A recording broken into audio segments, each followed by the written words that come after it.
அஸ்ஸலாமு அலைக்கும் சொந்தங்களே, இது நேற்று விலாகோட கண்டினியூஷன் விலாக். இன்றைக்கி கத்திரிக்காய் தொக்கு செய்கிறது தான் பார்க்க போகிறோம். அதுக்கு தேவையான எல்லா காய்கறியும் நறுக்குனதுக்கப்புறம் ஒரு பேனில் ஆயில், அப்புறம் கடுகு, வெந்தயம், கருவேப்பிலை பொரிஞ்ச அப்புறம் ஒரு பச்சை மிளகா போட்டுட்டு ஒரு பெரிய வெங்காயத்தை ஸ்லைஸாக கட் பண்ணி வச்சுருக்கேன் சின்னதாக. அதை நல்லா போட்டு வதக்கணும்.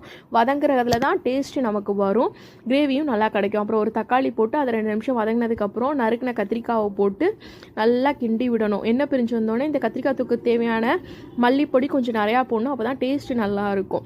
அதுக்கப்புறம் மிளகா பொடி உரப்புக்கு ஏற்ற மாதிரி போட்டுட்டு 1/2 டீஸ்பூன் சீரகத்தூள் ஆட் பண்ணிவிட்டு இந்த கிரேவிக்கு தேவையான அளவு உப்பும் கொஞ்சம் ஆட் பண்ணதுக்கப்புறம் 2 தடவை நல்லா கிண்டி விடணும். சிம்மில் வச்சு நல்லா கிண்டி விட்டால் தான் கத்திரிக்காயும் வேகும், கிரேவியும் நல்லாயிருக்கும், டேஸ்ட்டாகவும் இருக்கும்.